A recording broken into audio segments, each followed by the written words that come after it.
Bienvenidos a Venganza Perfecta. Por favor, denle me gusta a este vídeo y suscríbanse a Venganza Perfecta. Espero que disfruten la historia. Comencemos. El motor de la camioneta zumbaba de manera constante mientras Roberto Velasco la conducía por la carretera costera. 42 años de vida le habían enseñado el valor de los pequeños momentos, y este viaje de sábado por la mañana con su hijo se sentía como oxígeno después de semanas de contener la respiración. Mateo estaba sentado en el asiento del copiloto, con 13 años y creciendo más alto cada mes. El chico tenía el cabello oscuro de su madre, pero los ojos grises de Roberto, ojos que habían comenzado a verse más tristes últimamente. ¿Crees que veremos ballenas?, preguntó Mateo, observando el Pacífico extenderse infinitamente a su izquierda. Quizás, el viento es favorable. Roberto mantuvo las manos relajadas en el volante, tratando de ignorar el nudo en el estómago que había vivido allí durante meses. El hogar se había convertido en un campo minado. Elisa apenas lo miraba ya. Cuando hablaba, su voz salía plana, como si estuviera leyendo un guión que había memorizado pero en el que no creía. El consejero matrimonial que habían visto 2 veces, antes de que Elisa se negara a volver, había hablado de ruptura en la comunicación y de reconectar. Roberto sabía que era más profundo que eso. Algo había cambiado en su esposa. Algo fundamental, y él no podía nombrarlo ni combatirlo. Así que, había sacado a Mateo, lejos de los silencios fríos y del sonido del teléfono de Elisa vibrando a horas extrañas. «Papá». «Sí». «¿Mamá está bien?». La mandíbula de Roberto se tensó. La forzó a relajarse. Ha estado estresada. Cosas del trabajo. Mateo asintió, pero no parecía convencido. Chico listo. Demasiado listo para engañarlo con mentiras fáciles. La carretera se curvó brevemente hacia el interior, subiendo a través de un tramo de pinos de la sierra. Roberto bajó la ventanilla, dejando que el aire salado se mezclara con el olor a pino. Esto era Baja California en su máxima expresión, crudo y honesto, y la explosión vino de debajo de ellos. La camioneta dio una sacudida brusca hacia la derecha. Las manos de Roberto se aferraron al volante mientras la parte trasera coleaba. La dirección luchaba contra él, tirando hacia la barandilla de seguridad y la caída de 100 pies más allá. «Papá, agárrate». Roberto bombeó los frenos. El pedal se sentía blando, demasiado blando, pero logró llevar la camioneta al arcén. La grava saltó mientras derrapaban hasta detenerse, con el vehículo inclinado en ángulo con su llanta reventada. Su corazón golpeaba contra sus costillas. El rostro de Mateo se había puesto blanco. «¿Estás bien?». Las manos de Roberto todavía estaban aferradas al volante. «Sí. Sí, creo que sí». Roberto apagó el motor. Sus manos temblaban mientras la soltaba. Si hubieran ido más rápido. Si la curva hubiera sido más cerrada, si hubiera habido tráfico en sentido contrario. Apartó esos pensamientos y salió. La llanta trasera del lado del copiloto estaba destrozada, con tiras de goma colgando de la llanta. Mateo salió por su lado, con cuidado en el terreno irregular. «Un reventón feo», dijo Mateo. Roberto se agachó junto a la llanta, examinándola. Algo le molestaba, pero no podía identificar qué era. «Sí, feo». Sacó su teléfono. Sin señal. Por supuesto que no. Estaban entre pueblos, en esa zona muerta donde la civilización se olvidó de llegar. «Había una señal hace unas millas», dijo Mateo. «Taller mecánico». «¿Recuerdas?». Roberto sí recordaba. Un lugar pequeño, apenas perceptible, pero era su única opción. Cambió a la llanta de repuesto, trabajando rápidamente a pesar de sus manos aún temblorosas. Las tuercas salieron con bastante facilidad. Pero cuando levantó la llanta destrozada para tirarla en la caja de la camioneta, notó algo que lo hizo detenerse. La goma no solo había reventado. La pared lateral mostraba un corte limpio, de unas 3 pulgadas de largo.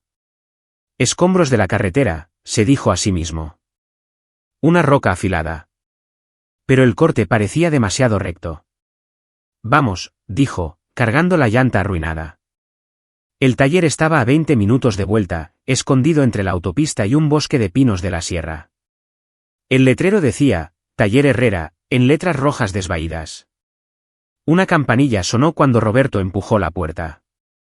Ahora mismo voy, gritó una voz desde algún lugar en la parte de atrás. La sala de espera olía a café viejo y aceite de motor. Mateo se acercó a un expositor de ambientadores mientras Roberto se quedaba en el mostrador, todavía tratando de sacudirse la adrenalina del sistema. El hombre salió del taller, limpiándose las manos en un trapo. De unos 50 y tantos años, con la complexión de alguien que se ha pasado la vida haciendo trabajo duro. Una barba incipiente cubría su mandíbula y sus ojos eran del color del acero de motor. ¿En qué puedo ayudarle? Reventé una llanta en la carretera de la costa. Púsela de repuesto, pero me gustaría que la revisara. Para asegurarse de que todo lo demás esté bien. El hombre, Gustavo, según el parche con su nombre en su mono, asintió. Métela por detrás. Roberto lo hizo. Mateo se quedó dentro del taller, estudiando una pared de pósteres de automóviles. Gustavo salió mientras Roberto metía la camioneta en el taller. No tardaré, dijo Gustavo. Levantó la camioneta con eficiencia practicada y comenzó a examinar las llantas, pasando las manos por cada una. Cuando llegó a la de repuesto que Roberto había puesto, su movimiento se ralentizó. Roberto observaba desde la entrada del taller, con los brazos cruzados. Gustavo sacó la llanta destrozada de la caja de la camioneta y la dejó plana. La estudió por un largo momento, luego levantó la vista. ¿Esta es tu llanta? Sí. ¿Por qué? Gustavo no respondió. Volvió a la camioneta, se tumbó de espaldas y se deslizó bajo el chasis en una camilla rodante. Roberto lo oyó moverse por ahí debajo, el sonido de herramientas golpeando el metal. Cuando Gustavo salió, su rostro había cambiado. La neutralidad profesional había desaparecido, reemplazada por algo más duro. Ven aquí. Roberto lo siguió hasta el banco de trabajo. Gustavo dejó la llanta y señaló la pared lateral. ¿Ves eso? Roberto miró más de cerca. El corte que había notado antes parecía más evidente ahora bajo las luces fluorescentes. Parece daño de la carretera, dijo Roberto, pero incluso mientras lo decía, la duda se coló en su voz. No. Gustavo pasó el dedo por el corte. Eso es de una navaja. La hoja entró en ángulo, cortando a través de las capas. Quienquiera que lo hizo, conocía las llantas, lo hizo parecer que podría pasar por desgaste hasta que alcanzaras velocidad. La boca de Roberto se secó. ¿Estás seguro? 30 años en este negocio. Estoy seguro. Gustavo volvió a la camioneta. Eso no es todo. Tus líneas de freno han sido desgastadas. Alguien usó una lima o una cuchilla en ellas. Otras 100 millas y habrían fallado por completo. El taller de repente se sintió demasiado pequeño, demasiado caluroso. La visión de Roberto se estrechó en un túnel. Alguien quería que te estrellaras. Gustavo continuó, su voz plana y segura. Eso no es un accidente. Necesitas llamar a la policía. La mente de Roberto se aceleró. ¿Quién podría? Y entonces las piezas comenzaron a encajar, lenta y horriblemente, como un rompecabezas que no quería ver completado. ¿Puedo usar tu teléfono? Su voz salió firme, lo que le sorprendió. Gustavo señaló la oficina. Roberto marcó el número del departamento de policía local. La operadora le dijo que un oficial pasaría en menos de una hora para tomar un informe. Colgó y se quedó allí mirando el teléfono. Mateo apareció en la puerta. ¿Está todo bien? Sí, solo un problema con el coche. Nada de qué preocuparse. La mentira supo amarga. Una hora después, llegó un agente municipal. Un tipo joven, de unos 25 años, con un bloc de notas y una expresión escéptica que decía que pensaba que esto sería una pérdida de tiempo. Gustavo le mostró la llanta y la línea de freno. La expresión del agente cambió mientras examinaba el daño. Tomó fotos, hizo preguntas, rellenó un informe. ¿Alguna idea de quién podría querer hacerle daño?, preguntó el agente. Roberto abrió la boca, la cerró, la abrió de nuevo. No, dijo finalmente.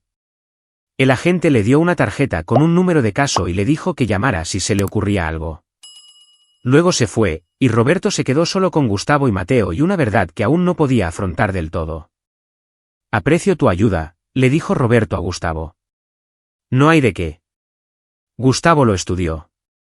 ¿Tienes un lugar seguro a donde ir? A casa. ¿Es seguro ese lugar? Roberto no respondió. Gustavo le entregó una tarjeta de visita. Si necesitas algo, llama. Día o noche. Lo digo en serio. Roberto tomó la tarjeta, asintió y pagó por las llantas nuevas. El viaje a casa se sintió más largo de lo que debería. Mateo estuvo en silencio hasta que faltaban 20 minutos. Entonces dijo, «Papá, ¿puedo decirte algo?» Siempre. La semana pasada, oí a mamá al teléfono.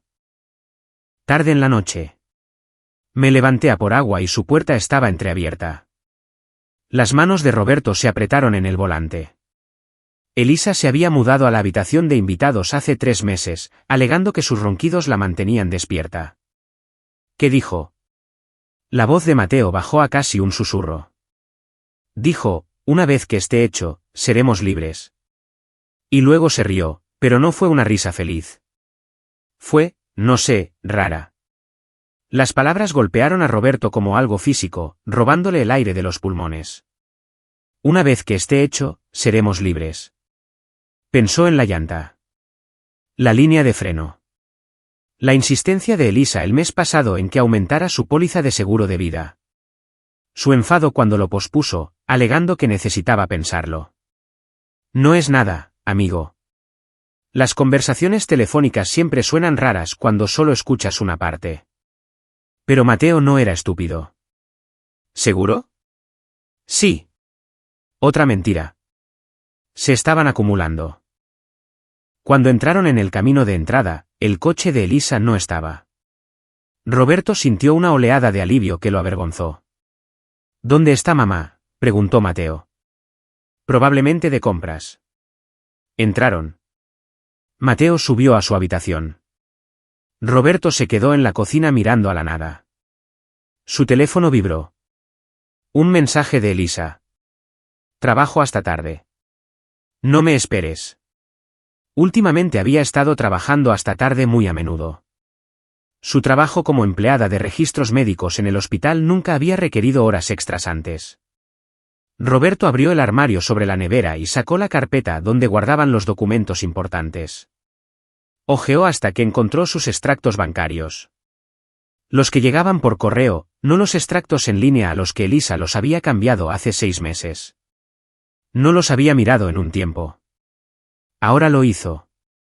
La cuenta de ahorros había disminuido en casi 250,000 pesos durante el último año. Pequeñas retiradas, nunca más de 10,000 a la vez, repartidas en diferentes fechas. Sus manos comenzaron a temblar de nuevo. Guardó los extractos y caminó hacia la ventana. Afuera, el vecindario parecía normal. Niños en bicicleta. Alguien cortando el césped. El mundo continuaba como si nada hubiera cambiado. Pero todo había cambiado. Alguien había intentado matarlo hoy. Había cortado su llanta y limado su línea de freno y lo había enviado a conducir por una carretera de montaña con su hijo en la camioneta. Y las palabras de Mateo seguían resonando. Una vez que esté hecho, seremos libres. Roberto sacó su teléfono y miró la tarjeta de Gustavo. No llamó. Todavía no. Primero, necesitaba estar seguro. Necesitaba estar absolutamente seguro antes de permitirse creer que su esposa, la mujer con la que se había casado hace 14 años, la madre de su hijo, había intentado asesinarlo. Subió las escaleras y llamó a la puerta de Mateo. Sí. Roberto la abrió. Mateo estaba acostado en su cama leyendo una novela gráfica. Hola, amigo. Eso que me contaste sobre la llamada de mamá. ¿Recuerdas algo más? Mateo frunció el ceño, pensando. Ella seguía diciendo, lo sé. Lo sé. Como si alguien le estuviera diciendo que tuviera cuidado o algo así. Y dijo un nombre. Dante, quizás. La visión de Roberto se nubló. Se agarró al marco de la puerta. Papá, estoy bien. Gracias, Mateo. Cerró la puerta y caminó hacia su dormitorio. El dormitorio que solía ser de ellos antes de que Elisa se mudara. Se sentó en el borde de la cama. Dante Covarrubias. El nombre significaba algo. ¿Dónde había? El gimnasio. Elisa se había apuntado a un gimnasio hace 8 meses, alegando que necesitaba ponerse más sana. Mencionó a alguien llamado Dante que trabajaba allí, un entrenador personal, dijo que la estaba ayudando con un programa. Roberto no había pensado nada en ello en ese momento. Pensó en ello ahora. Sacó su portátil y abrió un navegador. 5 minutos de búsqueda le dieron lo que necesitaba. La página de redes sociales de Dante Covarrubias mostraba a un tipo de unos 30 años, musculoso, con el tipo de sonrisa que pertenece a los anuncios. Su página era pública, llena de vídeos de entrenamiento, citas inspiradoras y fotos con clientes. Roberto se desplazó hasta que encontró una de hace 3 meses. Dante y una mujer haciendo ejercicios en pareja. El rostro de la mujer estaba vuelto lejos de la cámara, pero Roberto reconoció su complexión, su cabello, la pulsera de plata en su muñeca, la que le había regalado a Elisa por su aniversario. El pie de foto decía, machacando objetivos con la mejor compañera de entrenamiento. Dedicada a viaje fitness. Roberto cerró el portátil. Se quedó sentado mientras el sol se ponía y la habitación se oscurecía, y pensó en todo lo que había sucedido durante el último año. La distancia, la frialdad, el teléfono bloqueado y las ausencias inexplicables, la póliza de seguro de vida, la llanta, la línea de freno. Una vez que esté hecho, seremos libres. Cuando Elisa llegó a casa a las 10 de esa noche, Roberto estaba sentado en la cocina con todas las luces apagadas. ¿Aún estás despierto? Ella no lo miró directamente. No podía dormir. Dejó su bolso y abrió el frigorífico. ¿Qué tal el trabajo?, preguntó Roberto. Movido. ¿Pasó algo interesante? Ella se detuvo, con la mano en un recipiente de sobras. No realmente. ¿Por qué? Solo pregunto. Sacó el recipiente y lo puso en la encimera, de espaldas a él. ¿Qué tal tu viaje con Mateo? Tuvimos problemas con el coche. Se reventó una llanta. Oh. Ninguna preocupación en su voz. Ninguna inquietud. Qué molesto. Sí. El mecánico dijo que parecía que la llanta había sido cortada. Ahora se giró y, en la tenue luz del frigorífico, Roberto pudo ver su rostro. Por un segundo, menos de un latido, algo parpadeó en él. Miedo, cálculo. Luego desapareció, reemplazado por confusión. ¿Cortada? ¿Qué quieres decir? Como si alguien le hubiera pasado un cuchillo. Eso es una locura. ¿Quién haría eso? No lo sé. Él se levantó. Quizás alguien que quería que me estrellara. Se miraron el uno al otro a través de la cocina oscura. El frigorífico zumbaba. Pareces paranoico, dijo Elisa finalmente. ¿Quizás? Cerró el frigorífico, dejando las sobras en la encimera. Me voy a la cama. Tengo un turno temprano. Pasó junto a él, sin tocarlo, sin mirar atrás. Sus pasos se desvanecieron escaleras arriba. Una puerta se cerró. Roberto se quedó solo en la cocina y sintió morir una muerte silenciosa, la última esperanza que había estado albergando. Su esposa había intentado matarlo, y ahora tenía que averiguar qué hacer al respecto. Roberto no durmió esa noche. Se quedó en la cama, mirando al techo, escuchando la casa asentarse a su alrededor. Al final del pasillo, Elisa probablemente dormía plácidamente en la habitación de invitados. Arriba, Mateo estaba a salvo en su cama, sin ser consciente de la bomba que hacía tic-tac bajo sus vidas. Cuando amaneció, Roberto se levantó e hizo café. Su cuerpo se movía a través de gestos familiares mientras su mente daba vueltas en círculos. No podía ir a la policía. El agente de ayer había tomado un informe. Pero, ¿qué tenía Roberto realmente? Una llanta saboteada que podría haber sido dañada en cualquier lugar por cualquiera. Una línea de freno desgastada que podría ser simplemente desgaste normal, aunque Gustavo testificaría lo contrario. ¿Y qué más? Una conversación telefónica escuchada a medias por un chico de 13 años. No era suficiente. Ni de lejos. Roberto necesitaba más. Mateo bajó sobre las 7, todavía en pijama. Buenos días. Buenos días, amigo. ¿Quieres tortitas? Siempre. Comieron juntos en la silenciosa cocina. La puerta de Elisa permaneció cerrada. Cuando finalmente salió a las 8:30, ya estaba vestida para el trabajo, con el pelo recogido y el rostro cuidadosamente inexpresivo. Me voy, anunció a nadie en particular. Vale, dijo Roberto. Agarró su bolso y sus llaves y se fue sin decir una palabra más. Su coche arrancó en la entrada, dio marcha atrás y desapareció por la calle.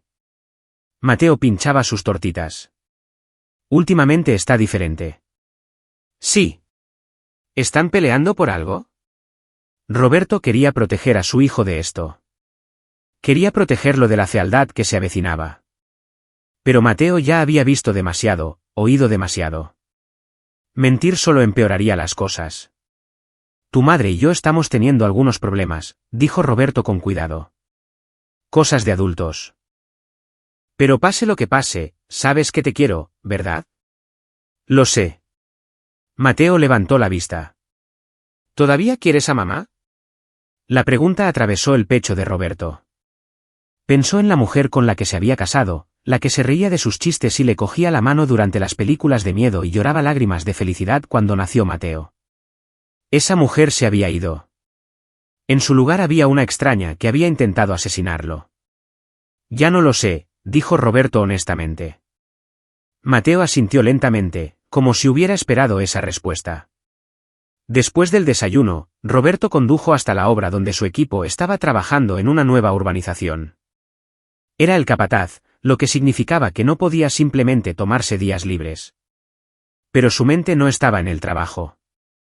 Seguía pensando en el teléfono bloqueado de Elisa, en el dinero que faltaba de sus ahorros, en Dante Covarrubias y su sonrisa perfecta. A la hora del almuerzo, Roberto se sentó en su camioneta y abrió su teléfono. Buscó la factura del teléfono móvil. Estaban en un plan familiar, ambos teléfonos a su nombre. Los cargos detallados estaban disponibles en línea. Inició sesión y descargó los registros de los últimos 3 meses. El historial de llamadas y mensajes de texto de Elisa llenaba página tras página.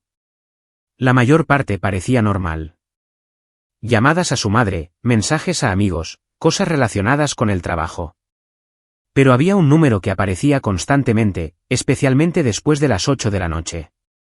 A veces las llamadas duraban 1 hora o más. Roberto no reconoció el número. Lo copió y lo pasó por un sitio de búsqueda inversa de números. El resultado apareció, Dante Covarrubias. Sus manos se cerraron alrededor del teléfono. Más de 60 llamadas solo en el último mes. Cientos de mensajes.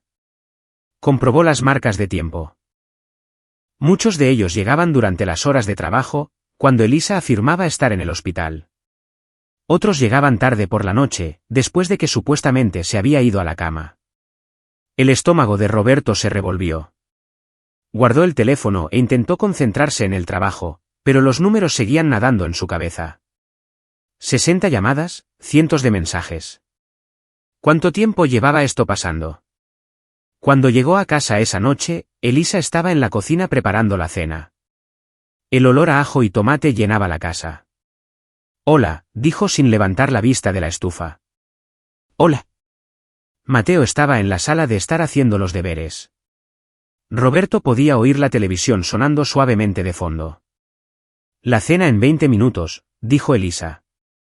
Roberto la observó moverse por la cocina. Había perdido peso recientemente.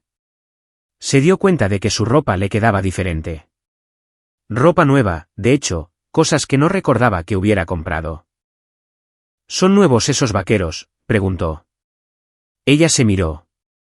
¿Estos? No, los tengo desde hace tiempo.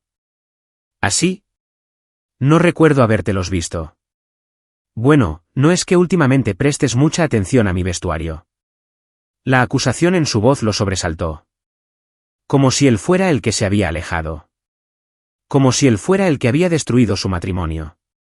He estado intentándolo, dijo Roberto en voz baja. Eres tú la que no quiere hablar conmigo. Ella golpeó la cuchara de madera contra la encimera. ¿Por qué no hay nada que decir? Simplemente. Hemos terminado, Roberto. ¿No lo sientes? Mateo apareció en la puerta de la cocina, con el rostro preocupado. No vamos a hacer esto ahora, dijo Roberto, señalando a su hijo. La mandíbula de Elisa se tensó. Cogió la cuchara y volvió a remover la salsa. Sus movimientos, bruscos y enfadados. La cena fue silenciosa y tensa. Mateo apenas comió. Elisa navegaba por su teléfono entre bocado y bocado, sin siquiera fingir que le importaba la incomodidad. Después de que recogieran, solo Roberto y Mateo mientras Elisa desaparecía en su habitación, Roberto salió al garaje. Necesitaba espacio para pensar. Su teléfono sonó. Gustavo Herrera. Sí. Solo llamaba para ver cómo estabas, dijo Gustavo. ¿Estás bien? No mucho. Me lo imagino. ¿Descubriste quién manipuló tu camioneta? Roberto se apoyó en su banco de trabajo. Creo que sí. ¿Vas a ir a la policía? No sé de qué serviría. No hay pruebas suficientes. Gustavo guardó silencio por un momento. Puedes ir a la policía o puedes manejar esto a tu manera. Simplemente no dejes que te tome por tonto. A ella. Gustavo lo sabía. Por supuesto que lo sabía. El viejo mecánico había visto suficiente de la vida para leer entre líneas. No lo haré, dijo Roberto. Si necesitas ayuda, llama. Lo digo en serio. Gracias, Gustavo. Después de colgar, Roberto se quedó en el garaje durante mucho tiempo. Las herramientas colgaban de las paredes a su alrededor, martillos, llaves, sierras, todo en su lugar. Todo organizado y lógico. No como su vida. Pensó en lo que Gustavo había dicho. Maneja esto a tu manera. ¿Cuál era su manera? ¿Qué quería siquiera? Hace un año, habría luchado por salvar su matrimonio. Habría sugerido más terapia, más comunicación, más intentos. Pero eso fue antes de que alguien intentara matarlo. Eso cambiaba las cosas. Roberto sacó su teléfono y llamó al número de la tarjeta del agente. La llamada fue al buzón de voz. Dejó un mensaje preguntando por una actualización de la investigación. Luego llamó a otro número, el de un abogado que su amigo del trabajo había usado durante su divorcio. La recepcionista le programó una consulta para la semana siguiente.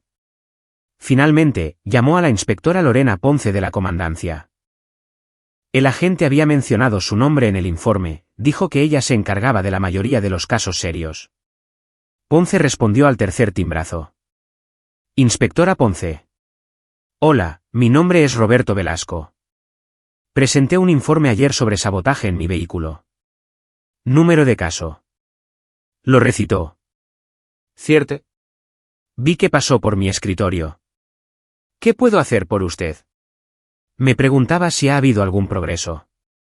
Señor Velasco, seré directa con usted. Estos casos son difíciles. El daño a su vehículo fue real. Sin duda. Pero probar quién lo hizo es otro asunto completamente diferente. Sin testigos, sin cámaras, sin evidencia física que vincule a nadie con la escena. Entonces, ¿está diciendo que no hay nada que puedan hacer? Ponce suspiró. Estoy diciendo que investigaremos, pero no quiero darle falsas esperanzas. A menos que encontremos algo concreto, huellas dactilares, grabaciones, una confesión, va a ser difícil acusar a alguien. Incluso si sé quién lo hizo. La sospecha no es evidencia. Necesito pruebas que se sostengan en un tribunal. Roberto cerró los ojos. Entiendo. Lo siento. Ojalá tuviera mejores noticias. Gracias, de todos modos. Terminó la llamada y se quedó allí, en el garaje vacío, entendiendo que el sistema no lo ayudaría. La ley requería pruebas que no tenía y que quizás nunca obtendría. Estaba solo. Los siguientes días cayeron en una rutina. Roberto iba a trabajar, volvía a casa, observaba a Elisa ir y venir a horas extrañas. Ahora prestaba atención, anotando todo. Ella salía para el trabajo a las 9, pero le enviaba un mensaje a mediodía diciendo que estaba abrumada. Sin embargo, su registro de llamadas no mostraba llamadas de trabajo durante ese tiempo, solo mensajes a Dante. Volvía a casa a las 6, a veces a las 7. Su ropa olía a una colonia que Roberto no usaba. Una noche, comprobó el kilometraje de su coche. A la mañana siguiente, después de que supuestamente había ido directamente al hospital y vuelto, el odómetro mostraba 50 millas extra. El hospital estaba a solo 12 millas de distancia. El dinero también seguía desapareciendo. Cantidades más pequeñas ahora, 200 por aquí, 300 por allá. Siempre retiradas en efectivo del cajero automático. Cuando Roberto preguntó al respecto, Elisa se puso a la defensiva. No necesito justificar cada peso que gasto. Es nuestro dinero. Yo también trabajo, ¿recuerdas? Ganando 100 pesos la hora a tiempo parcial. Eso no cubre 250,000 pesos en retiradas. Su rostro se puso pálido. ¿Ahora estás rastreando mis gastos? Eso es controlador, Roberto. Es nuestra cuenta conjunta. Estoy revisando nuestras finanzas. Dios, últimamente estás tan paranoico. Cogió su bolso. Me voy a la calle. ¿Dónde? ¿Acaso importa? ¿Se fue? Roberto rastreó su teléfono. Había configurado la aplicación de localización familiar hace años, cuando Mateo tuvo su primer móvil. La aplicación mostraba el teléfono de Elisa moviéndose por la ciudad, deteniéndose en un complejo de apartamentos. Roberto no lo reconoció. El lugar de Dante. Tenía que ser. Roberto podría conducir hasta allí, enfrentarlos a ambos, pero se obligó a quedarse quieto. Todavía no. Necesitaba más. Mateo bajó las escaleras, atraído por el sonido del portazo. Se fue otra vez. Sí. Papá, ¿qué está pasando? Roberto miró a su hijo. Realmente lo miró. Mateo tenía ojeras oscuras bajo los ojos. Sus hombros se encorvaban como si esperara el siguiente golpe. Ven, siéntate, dijo Roberto. Se sentaron en la mesa de la cocina. Roberto intentó averiguar cómo explicar algo que él mismo apenas entendía. Tu madre y yo estamos teniendo problemas serios, peores de lo que pensaba. Te está engañando. La franqueza sorprendió a Roberto. ¿Qué te hace decir eso? No soy estúpido. Siempre está fuera, siempre con su teléfono, y ya no te mira. La voz de Mateo se quebró. Además, la oí hablando con alguien. Lo llamó, cariño. El corazón de Roberto se rompió por su hijo. Creo que sí. Sí. Te vas a divorciar de ella. Aún no lo sé. Esto es complicado. Por mi culpa. No. Roberto extendió la mano sobre la mesa y agarró la de Mateo. Nunca por tu culpa. Eres lo mejor de mi vida, y pase lo que pase entre tu madre y yo, eso no cambia. Los ojos de Mateo se enrojecieron, pero no lloró, solo asintió y apretó la mano de Roberto de vuelta. Ojalá las cosas volvieran a ser normales, susurró Mateo. Yo también. Más tarde esa noche, después de que Mateo se hubiera ido a la cama, Roberto se sentó en la sala de estar a oscuras y tomó una decisión. Si Elisa lo quería fuera, sería ella la que desaparecería. No físicamente. No era ese tipo de hombre, a pesar de la rabia que ahora vivía en su pecho.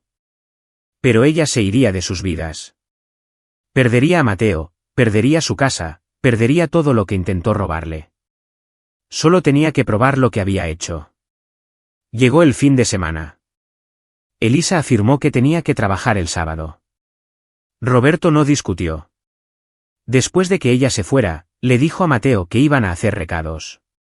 En su lugar, condujo hasta el complejo de apartamentos donde el teléfono de Elisa había aparecido varias veces. Aparcó al otro lado de la calle y esperó. Pasó una hora. 2. Mateo jugaba en su teléfono, preguntando ocasionalmente qué estaban haciendo. Solo comprobando algo, decía Roberto. Entonces, el coche de Elisa entró en el aparcamiento. Mateo levantó la vista. ¿Es mamá? Sí. Aparcó y salió llevando una bolsa de una cafetería. Llevaba ropa de deporte y el pelo suelto, diferente a como se veía cuando salió de su casa con el uniforme. Caminó hacia el edificio C y llamó a una puerta en el segundo piso. Se abrió. Dante Covarrubias estaba allí sonriendo. Se inclinó y la besó, no un beso amistoso. Un beso de verdad, del tipo que le das a alguien que amas. Mateo hizo un pequeño sonido junto a Roberto. Siento que tuvieras que ver eso, dijo Roberto. ¿Por qué me trajiste aquí? Porque necesitas saber la verdad. Ambos la necesitamos. Se quedaron allí y observaron a través de la ventana cómo Elisa y Dante se movían por el apartamento. En un momento, ella se rió de algo que él dijo, echando la cabeza hacia atrás. Roberto no la había visto reír así en más de un año. ¿Podemos irnos?, preguntó Mateo en voz baja. Sí. Roberto condujo a casa, con las manos firmes en el volante. Mateo estaba en silencio a su lado, mirando por la ventana. Cuando entraron en el camino de entrada, Mateo dijo, no quiero verla ahora mismo. No tienes por qué. Ve a tu habitación. Yo me encargo. Mateo entró y subió directamente. Roberto oyó cerrarse su puerta, y luego echar el cerrojo. Roberto se quedó en la camioneta unos minutos más, pensando. Luego sacó su teléfono y llamó a Gustavo. Necesito un favor, dijo Roberto cuando el mecánico respondió. Pídelo. Esa llanta que guardaste. La que estaba cortada. ¿Puedo recuperarla? Claro. ¿Para qué? Pruebas. Gustavo guardó silencio por un momento. Pasa mañana. ¿La tendré lista? Gracias. A continuación, Roberto envió un mensaje de texto a la oficina del abogado y pidió adelantar su consulta. La recepcionista respondió que tenían una cancelación, podía ir el lunes por la mañana. Finalmente, entró y recorrió su casa, el lugar donde había vivido durante 8 años, donde había criado a su hijo, donde pensaba que estaba construyendo una vida. Ya no se sentía como un hogar. En la cocina, abrió el armario y sacó de nuevo los extractos bancarios. Los fotocopió todos, junto con los registros telefónicos que había impreso. Hizo capturas de pantalla del historial de ubicaciones de Elisa desde la aplicación familiar. Lo documentó todo. Para cuando Elisa llegó a casa esa noche, Roberto estaba en la cama con la puerta cerrada. Ella no llamó, no fue a ver a Mateo, simplemente fue a su habitación y se encerró. Roberto yacía en la oscuridad y pensaba en lo que vendría después. Su promesa resonaba en su cabeza. Si ella me quería fuera, será ella la que desaparezca. Ya no se trataba de venganza. Se trataba de proteger a Mateo, de protegerse a sí mismo, de asegurarse de que Elisa no pudiera hacerles más daño. Intentó matarlo. Eso significaba que era capaz de cualquier cosa. Y Roberto no iba a darle otra oportunidad. A la mañana siguiente, Roberto condujo hasta el taller de Gustavo con Mateo. El viejo mecánico tenía la llanta envuelta y lista. ¿Estás seguro de esto?, preguntó Gustavo. Sí. Se va a poner feo. Ya lo está. Gustavo le entregó la llanta y luego miró a Mateo. ¿Estás bien, chico? Mateo se encogió de hombros. Tu padre es un buen hombre, dijo Gustavo. Lo mejor que puedes hacer es quedarte con él. Lo sé. Gustavo se volvió hacia Roberto.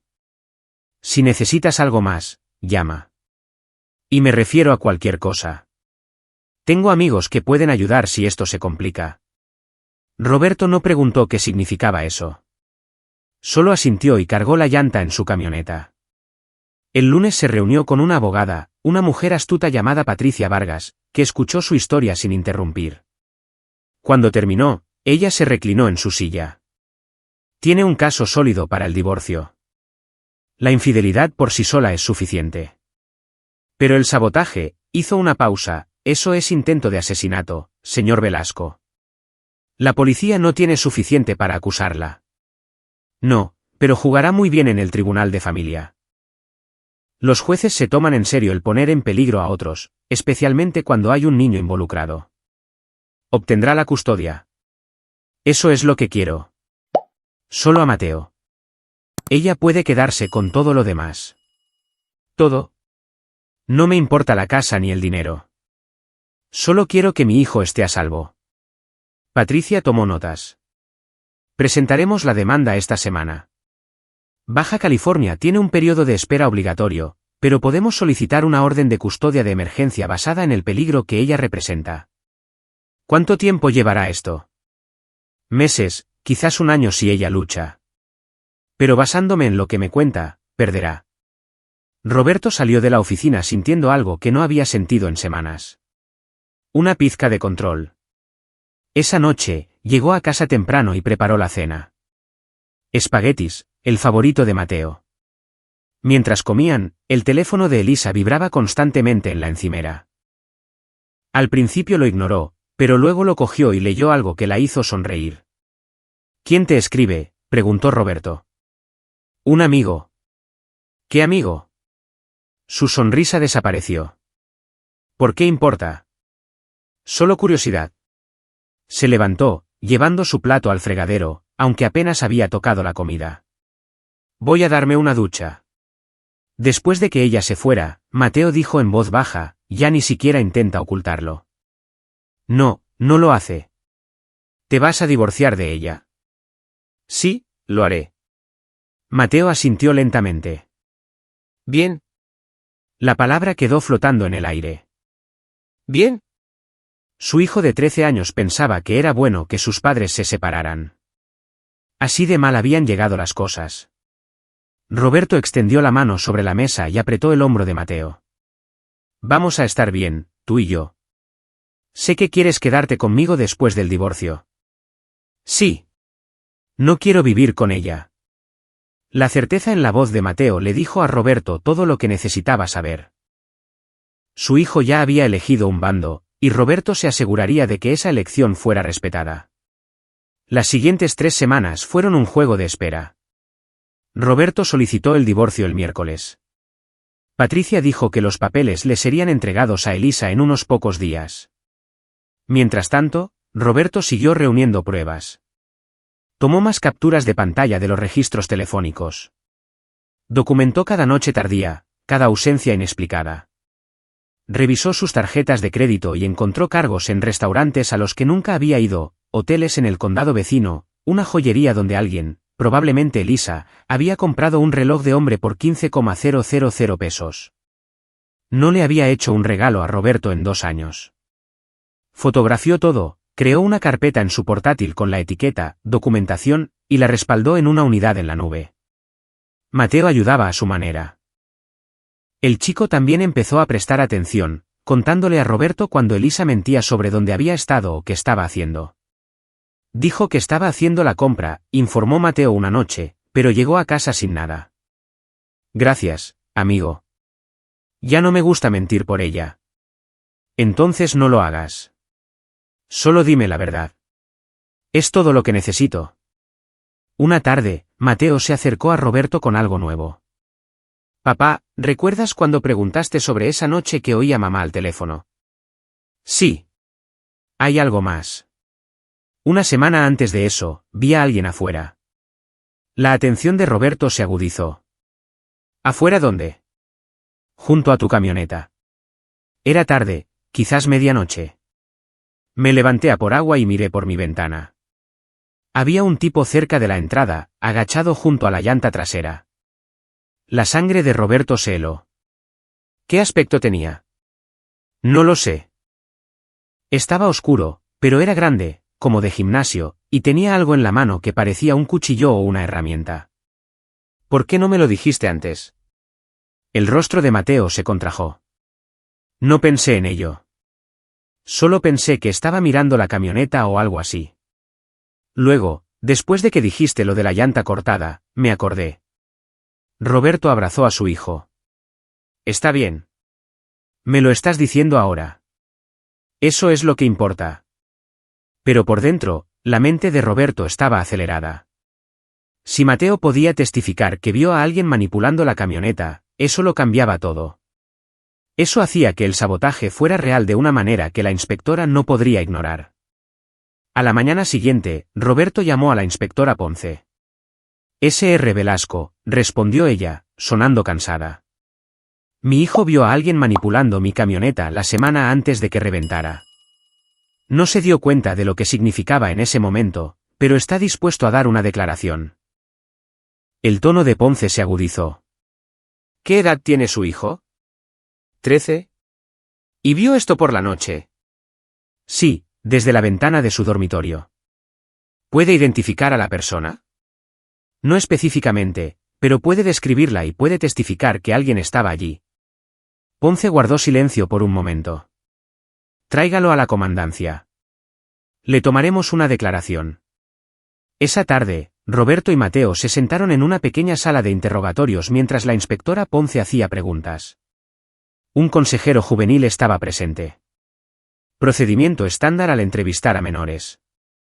Mateo contó la historia con calma, describiendo lo que había visto sin adornos. ¿Vio la cara de esta persona?, preguntó Ponce. No, estaba demasiado oscuro. Pero lo vio cerca del vehículo. Sí. Estaba agachado junto a la llanta trasera derecha. Tenía algo en la mano que brillaba como metal. ¿Y estás seguro de que era la misma llanta que luego falló? Mateo miró a Roberto, luego de nuevo a Ponce. Creo que sí. Era la trasera derecha. Esa es la que reventó. Ponce tomó notas. Cuando terminó, miró a Roberto. Esto ayuda. Combinado con la evidencia física y sus otras sospechas, empieza a pintar un cuadro. Pero todavía necesito más para hacer un arresto. ¿Y los registros telefónicos?, preguntó Roberto. Tengo pruebas de que mi esposa estuvo en contacto con alguien extensamente antes de que esto sucediera. Eso es circunstancial. La gente tiene derecho a tener conversaciones telefónicas, incluso si esas conversaciones coinciden con un intento de asesinato. Ponce se reclinó en su silla. Sr. Velasco, le creo, pero creer y probar son cosas diferentes. Seguiré investigando. Si encontramos algo concreto, será el primero en saberlo. Salieron de la comandancia con Roberto sintiéndose frustrado, pero no derrotado. Las ruedas giraban lentamente, pero giraban. Los papeles del divorcio le fueron entregados a Elisa un viernes por la tarde. Roberto se aseguró de estar allí cuando el notificador llamó a su puerta. Elisa respondió, todavía con su uniforme de trabajo. Cogió el sobre, confundida. ¿Qué es esto? El notificador no respondió, simplemente se dio la vuelta y se fue. Elisa abrió el sobre. Roberto observó desde la cocina cómo su rostro pasaba por una serie de cambios: confusión, incredulidad, ira. ¿Me estás pidiendo el divorcio? Levantó la vista, con los ojos encendidos. Sí. No puedes estar hablando en serio. Hablo muy en serio. Entró furiosa en la cocina, agitando los papeles. Esto es una locura. ¿Podemos arreglar esto? No, no podemos. Roberto, vamos. Sé que hemos tenido problemas, pero... Intentaste matarme. Las palabras quedaron suspendidas en el aire como una bomba. El rostro de Elisa se puso blanco. ¿Qué? ¿La llanta? La línea de freno. Sé lo que hiciste. Eso es una locura. Pero su voz temblaba. ¿Lo es? Me quieres muerto para poder estar con Dante. Su boca se abrió. Se cerró. No sé de qué estás hablando. Sí, lo sabes. Roberto sacó su teléfono y mostró el historial de ubicaciones. Le enseñó la pantalla. Has estado en su apartamento 43 veces en los últimos 2 meses. ¿Quieres explicar eso? La mano de Elisa tembló mientras apartaba el teléfono. Me has estado rastreando. Es una aplicación de seguridad familiar. Aceptaste usarla hace años. Eso es una violación de mi privacidad. Un intento de asesinato es una violación de mi vida. Se quedaron allí, uno frente al otro, a través de la isla de la cocina. Mateo apareció en la puerta, atraído por las voces elevadas. Elisa lo vio y su expresión cambió. Mateo, cariño, tu padre se está volviendo loco. Cree que hice algo que no hice. Mateo no se movió. Lo vi. Mamá. ¿A quién viste? Al tipo junto a la camioneta de papá. La noche antes de que pelearan por el seguro. El rostro de Elisa se descompuso. No entiendes lo que viste. Entiendo lo suficiente, Mateo. Quiero vivir con papá. Las palabras golpearon a Elisa como una bofetada. Dio un paso atrás, llevándose la mano al pecho. No puedes decir eso en serio. Lo digo en serio. Roberto, lo has puesto en mi contra. Roberto negó con la cabeza. Tú misma te has hecho esto. Elisa miró entre ellos, con los ojos desorbitados. Luego cogió su bolso y sus llaves. Necesito salir de aquí. ¿A dónde vas?, preguntó Roberto. A algún lugar donde no tenga que lidiar con tu paranoia. Se fue, cerrando la puerta con tanta fuerza que hizo temblar las ventanas. Su coche rugió al arrancar y salió disparado de la entrada. Roberto y Mateo se quedaron en el repentino silencio. ¿Estás bien?, preguntó Roberto. Sí. Lo estaré. Pidieron pizza esa noche y comieron frente al televisor, sin hablar mucho. Sobre las 9, el teléfono de Roberto vibró. Un mensaje de Patricia, su abogada. Papeles entregados. Ahora esperamos su respuesta. Tiene 30 días. Roberto respondió, gracias. Pero sabía que Elisa no esperaría 30 días. Reaccionaría rápido y probablemente mal. Tenía razón. A la mañana siguiente, Roberto se despertó y encontró su cuenta bancaria vacía. Elisa había retirado cada centavo, cerca de 150,000 pesos, antes de que pudiera detenerla. Llamó a Patricia. No puede hacer eso, dijo la abogada. Bueno, lo hizo. Presentaremos una moción de emergencia. El juez congelará las cuentas y la obligará a devolver el dinero, pero lleva tiempo. Tiempo que Roberto no tenía. Tenía un pago de la hipoteca en 2 semanas y el pago de la camioneta después de eso. ¿Puede llevarse a Mateo?, preguntó Roberto, la idea se le ocurrió de repente. No sin violar el acuerdo de custodia temporal que estamos presentando hoy. Si se lo lleva sin tu permiso, es secuestro parental. Eso debería haber hecho que Roberto se sintiera mejor. No fue así. Recogió a Mateo de la casa de un amigo esa tarde y le explicó lo que estaba pasando. Mamá se llevó todo nuestro dinero. Sí. ¿Qué? Para hacerme daño. Para hacer esto más difícil. El rostro de Mateo se endureció. Es mala. Está asustada. La gente hace estupideces cuando está asustada. Eso no lo justifica. No, no lo justifica. Cuando llegaron a casa, Roberto descubrió que las cerraduras habían sido cambiadas. Su llave no funcionaba. Se quedó en su propio porche mirando la puerta. «¿Estás de broma?», murmuró. Volvió a llamar a Patricia. Ella se estaba cansando de oírle. Podía oírlo en su voz, pero se mantuvo profesional. «No puede echarte de tu propia casa. Díselo a la puerta. Presentaré otra moción de emergencia, pero puede que necesites llamar a la policía por ahora». Roberto colgó y llamó a la línea de no emergencia. Un oficial llegó 20 minutos después e hizo que Elisa abriera la puerta.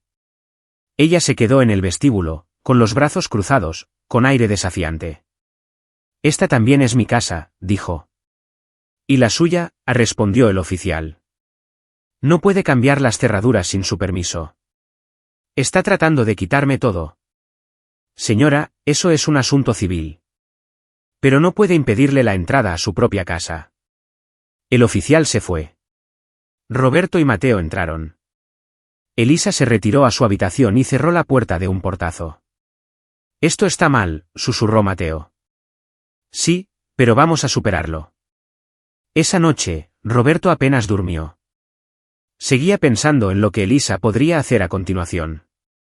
Estaba desesperada ahora, acorralada. La gente desesperada era peligrosa. La semana siguiente se arrastró. Elisa evitó a Roberto por completo, saliendo antes de que él se despertara y volviendo a casa después de que él se hubiera acostado. La casa se sentía como una zona de guerra. Ambos se rodeaban con cautela.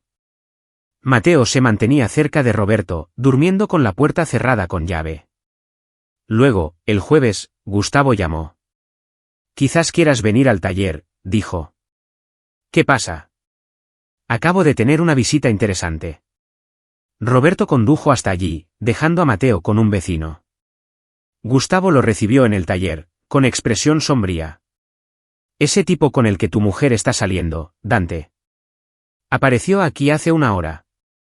Las manos de Roberto se cerraron en puños. «¿Qué quería?» «Dijo que buscaba a alguien para hacer un trabajo en su coche. Pero estaba haciendo preguntas sobre ti.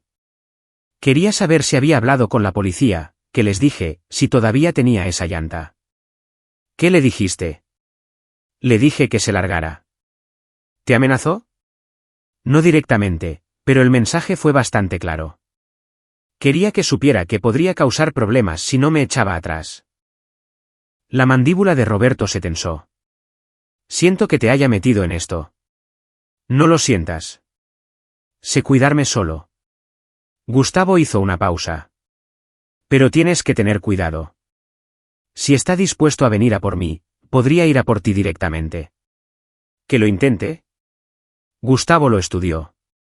«¿Tienes protección?» «Tengo una caja fuerte con un arma en casa». «Manténla cerca».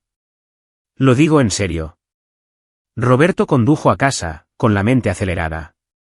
Si Dante se estaba poniendo agresivo, eso significaba que las cosas estaban escalando más rápido de lo que esperaba. Necesitaba terminar esto pronto. Esa noche, Roberto tomó una decisión. Llamó a Patricia. «¿Quiero enfrentarla?», dijo. «Con todo, todas las pruebas. Forzar su mano. Eso es arriesgado. Podría ponerse violenta. Tendré testigos. Me aseguraré de que Mateo esté en un lugar seguro». Patricia guardó silencio por un largo momento. «Si vas a hacer esto, hazlo en un lugar neutral y grábalo todo. Baja California es un estado de consentimiento de una parte. Puedes grabar conversaciones sin su conocimiento». «De acuerdo». «Y Roberto, sé inteligente. No le des munición para usar en tu contra». «No lo haré». Roberto pasó los siguientes 2 días preparándose. Organizó todas sus pruebas en una sola carpeta: impresiones de registros telefónicos, extractos bancarios, historial de ubicaciones, fotos de la llanta saboteada, la declaración de Mateo como testigo, todo lo que tenía. Programó una reunión familiar para el domingo por la tarde. Le envió un mensaje a Elisa. «Necesitamos hablar, los 3». 6 de la tarde del domingo. No respondió hasta el sábado por la noche. «Bien». El domingo por la tarde, Roberto envió a Mateo a quedarse con Gustavo. El viejo mecánico se había ofrecido, entendiendo lo que Roberto estaba a punto de hacer. «Llama si me necesitas», dijo Gustavo mientras Mateo salía de la camioneta. «Lo haré». Roberto fue a casa y configuró su teléfono para grabar en la encimera de la cocina, en ángulo para capturar toda la habitación. Luego, dispuso todas las pruebas sobre la mesa. Elisa llegó a las 6:15, 15 minutos tarde. Entró y vio los papeles extendidos sobre la mesa. Su rostro palideció. «¿Qué es esto?» «Siéntate, Roberto». «Siéntate». Algo en su voz la hizo obedecer. Se sentó, sus ojos escaneando los documentos. Roberto se sentó frente a ella y deslizó el primer papel. Los registros telefónicos: 63 llamadas a Dante Covarrubias en un mes, cientos de mensajes. Deslizó los extractos bancarios: 250,000 pesos retirados durante un año. Pequeñas cantidades cuidadosamente espaciadas para que no me diera cuenta de inmediato. Deslizó las fotos: la llanta que hiciste cortar, la línea de freno que hiciste limar. Deslizó el documento final. La declaración de Mateo. Vio a Dante en nuestra casa la semana antes de que la llanta reventara. Trabajando en mi camioneta. Las manos de Elisa temblaban mientras cogía los papeles. Su rostro pasó por una serie de cambios: negación, miedo, cálculo, resignación. Esto no prueba nada, dijo finalmente. Prueba lo suficiente. No puedes. Sí, puedo. Roberto se inclinó hacia adelante. Intentaste matarme. Tú y Dante sabotearon mi camioneta para que me estrellara. Querías el dinero del seguro de vida. Me querías fuera para poder estar con él. Eso no es. No mientas. La voz de Roberto restalló como un látigo. Estoy harto de las mentiras. Harto de que finjas ser algo que no eres. Las lágrimas comenzaron a rodar por el rostro de Elisa. Roberto, por favor. ¿Qué? ¿Qué? ¿Por qué lo hiciste? Si querías irte, podrías haberte ido. Divorciarte de mí. Te habría dejado ir. Ella negó con la cabeza, las lágrimas caían más rápido. ¿No lo entiendes? Entonces haz que lo entienda. Estaba atrapada. Su voz se quebró. No tenemos nada. Tú eres de la construcción. Yo gano 100 pesos la hora. Mateo necesita brackets, necesita ropa nueva, necesita de todo. Y apenas podemos permitirnos la compra. Me estaba ahogando. Así que decidiste matarme por el dinero del seguro. Dante dijo que sería fácil, que podríamos hacerlo parecer un accidente, que estaríamos listos para toda la vida. Roberto se sintió enfermo. Tiraste por la borda 14 años de matrimonio por dinero. No fue solo el dinero. Levantó la vista, con los ojos rojos y desesperados. Ya no te quiero, Roberto. Hace mucho tiempo que no. Intenté volver a enamorarme de ti, te juro que lo hice, pero no pude. Y luego conocí a Dante, y él me hizo sentir viva de nuevo. Y yo solo. Quería salir. Quería una vida diferente. Entonces vete. No te estoy deteniendo. Pero Mateo se queda conmigo. No puedes quitarme a mi hijo. Mírame. Roberto se levantó. ¿Intentaste asesinarme, Elisa? Conspiraste con tu novio para sabotear mi camioneta y enviarme a un precipicio. ¿Crees que algún juez te dará la custodia después de eso? No puedes probarlo. Quizás no lo suficiente para cargos criminales, pero para el tribunal de familia, esto es más que suficiente. Señaló las pruebas. Estás acabada. Nunca volverás a ver a Mateo, excepto en visitas supervisadas, e incluso esas voy a luchar. Elisa se levantó, su silla raspó hacia atrás. Me estás quitando todo. Tú te hiciste esto a ti misma. Roberto, por favor. Lo siento. Lo siento mucho. Fue un error. Fue estúpido. No estaba pensando. ¿Fuera? ¿Qué? Fuera de mi casa.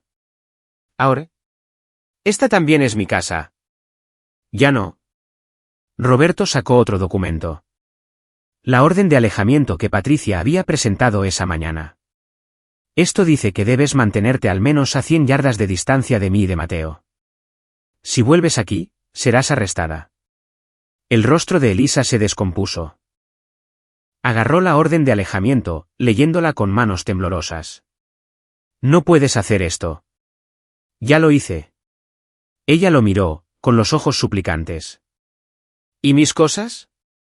Las empaquetaré. Puedes recogerlas esta semana con escolta policial. Roberto, vete antes de que llame a la policía.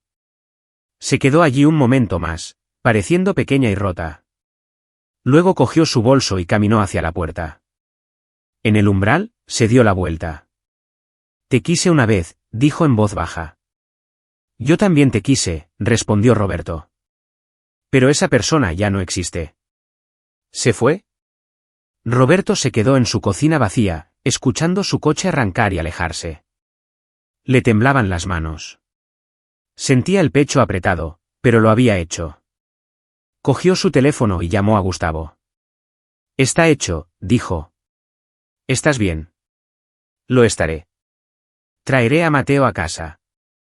Gracias. Roberto colgó y miró alrededor de la cocina. Las pruebas seguían extendidas sobre la mesa, prueba de la traición de su esposa, de su casi muerte, de la desintegración de su familia. Lo recogió todo y lo volvió a meter en la carpeta. Luego se sentó y esperó a que su hijo volviera a casa. 4 meses después, Roberto estaba en un tribunal y escuchaba al juez leer la decisión sobre la custodia. Basado en las pruebas presentadas, incluyendo la infidelidad documentada, la mala conducta financiera y la amenaza creíble a la seguridad del señor Velasco, este tribunal otorga la custodia física y legal completa al padre, Roberto Velasco. El mazo cayó. Roberto cerró los ojos y soltó un aliento que había estado conteniendo durante meses.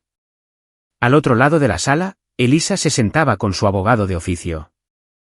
No podía permitirse un abogado de verdad después de que Dante la abandonara en el momento en que las cosas se pusieron serias. Su rostro estaba inexpresivo, como si hubiera agotado todas sus emociones y no le quedara nada. El juez continuó: a la madre se le permitirán visitas supervisadas 2 veces al mes, pendientes de la finalización de la terapia ordenada por el tribunal. Elisa no reaccionó, solo se quedó allí mirando a la nada. Después de la audiencia, Roberto salió al pasillo donde Mateo esperaba con Gustavo. El viejo mecánico se había tomado el día libre para estar allí, vistiendo su único traje. ¿Y bien?, preguntó Mateo. «Te quedas conmigo», dijo Roberto. La cara de Mateo se iluminó. «¿De verdad? ¿De verdad?» El niño rodeó la cintura de Roberto con sus brazos. Roberto lo abrazó de vuelta, con un nudo en la garganta. «¿Estamos bien?», preguntó Gustavo. «Estamos bien». Fueron a almorzar. Hamburguesas en el lugar favorito de Mateo. El peso que había estado oprimiendo el pecho de Roberto durante meses finalmente se había levantado. Podía respirar de nuevo. «¿Qué le pasa a mamá?», preguntó Mateo entre patatas fritas. «Podrá verte 2 veces al mes. Si aparece. ¿Lo hará?». Roberto no lo sabía. Elisa ya había faltado a las 2 últimas visitas supervisadas. La consejera dijo que le costaba aceptar las consecuencias de sus acciones. Dante había desaparecido hacía mucho tiempo. La había ignorado en el momento en que la inspectora Ponce apareció en su apartamento para hacer preguntas. Se mudó a Sonora sin decirle a Elisa a dónde iba. Lo había perdido todo. Su hijo, su marido, su novio, la mayor parte de su dinero. El hospital la había despedido cuando la investigación se hizo pública. Una parte de Roberto sentía pena por ella, pero solo una pequeña parte. Y no la escuchaba. Intentó matarlo. Nada borraba eso. «No sé si lo hará», dijo Roberto finalmente. «Pero eso depende de ella». «¿La echas de menos?». Roberto lo pensó. Echaba de menos a la mujer que le había sonreído el día de su boda, que le había cogido la mano en la sala de partos, que le había hecho café cada mañana durante 10 años. «Echo de menos a quien solía ser», dijo. «Pero esa persona se ha ido». Mateo asintió, aceptándolo. Terminaron de almorzar y se dirigieron a casa. Un hogar que ahora era realmente pacífico. No más tensión, no más mentiras, no más esperas por el próximo desastre. Solo Roberto y Mateo averiguando cómo seguir adelante. Durante las siguientes semanas, establecieron nuevas rutinas. Roberto le enseñó a Mateo a usar las herramientas en el garaje. Cocinaban la cena juntos todas las noches, veían películas los fines de semana. Gustavo pasaba una vez a la semana, llenando el papel del abuelo que Mateo nunca había tenido. El viejo mecánico le enseñó al niño sobre motores y le dio a Roberto consejos sobre la crianza de los hijos y, en general, se convirtió en parte de su pequeña familia en proceso de curación. La inspectora Ponce también llamaba de vez en cuando. La investigación sobre Elisa y Dante se había estancado. No había suficientes pruebas para acusarlos penalmente, pero quería que Roberto supiera que no lo había olvidado. «Estas cosas tienen una forma de volver a aparecer», había dicho en su última visita. «La gente así comete errores eventualmente». A Roberto ya no le importaba. Tenía lo que necesitaba. Su hijo, su seguridad, su vida de vuelta. Una tarde de finales de primavera, Mateo se acercó a Roberto con una pregunta. «Papá, ¿crees que alguna vez perdonarás a mamá?». Estaban sentados en el porche trasero viendo la puesta de sol. Roberto tenía una cerveza. Mateo un refresco. El aire olía a hierba recién cortada. Roberto consideró su respuesta cuidadosamente. No, dijo finalmente. Hay cosas que no se perdonan. ¿Por qué no? Porque el perdón implica que lo que pasó fue de alguna manera aceptable o comprensible o que vale la pena superarlo, e intentar asesinar a alguien no es ninguna de esas cosas. Mateo pensó en esto. Mi profesora dice que el perdón es para uno mismo, no para la otra persona. Quizás eso funcione para algunas personas. Pero no necesito perdonar a tu madre para seguir adelante. Solo necesito sobrevivir a lo que hizo y construir algo mejor. Estamos construyendo algo mejor. Roberto miró a su hijo. Más alto ahora, más seguro. Sanando del trauma de esos meses. Ambos estaban sanando. Sí, dijo Roberto. Creo que sí. Mateo sonrió y tomó un sorbo de su refresco. Bien. Se quedaron sentados mientras el sol se hundía bajo el horizonte, pintando el cielo de naranja y púrpura. En algún lugar, Elisa vivía la vida que hubiera construido de las ruinas de su familia. Roberto esperaba, por su bien, que hubiera encontrado algo de paz, pero no necesitaba saberlo, no necesitaba saber de ella ni preocuparse por ella ni pensar en ella en absoluto. Había desaparecido de sus vidas. Completa, final y permanentemente, y Roberto y Mateo eran más fuertes por ello. Te quiero, papá, dijo Mateo en voz baja. Yo también te quiero, pero gracias por no rendirte. Nunca podría rendirme contigo. Terminaron sus bebidas y entraron. Roberto cerró la puerta con llave detrás de ellos. Una nueva cerradura instalada el día después de que Elisa se mudara. La casa era segura, a salvo, suya.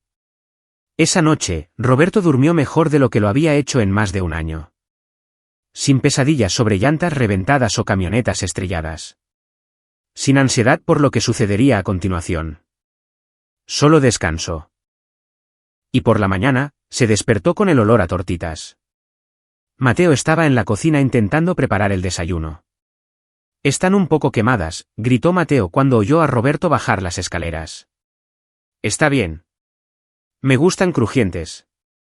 Comieron juntos, planeando su fin de semana. Quizás una caminata, quizás pescar, quizás simplemente pasar el rato sin hacer nada. No importaba lo que hicieran. Estaban juntos y estaban a salvo, y eso era suficiente. Más tarde, cuando Mateo estaba afuera lanzando a canasta, el teléfono de Roberto sonó. Número desconocido. Hola, señor Velasco. Soy la inspectora Ponce. El estómago de Roberto se contrajo. ¿Qué pasa? No pasa nada. Solo quería hacerle saber que lo tenemos. ¿A quién tienen? A Dante Covarrubias. Intentó el mismo plan con una nueva novia en Sonora. Saboteó el coche de su marido, pero esta vez a través de cámaras.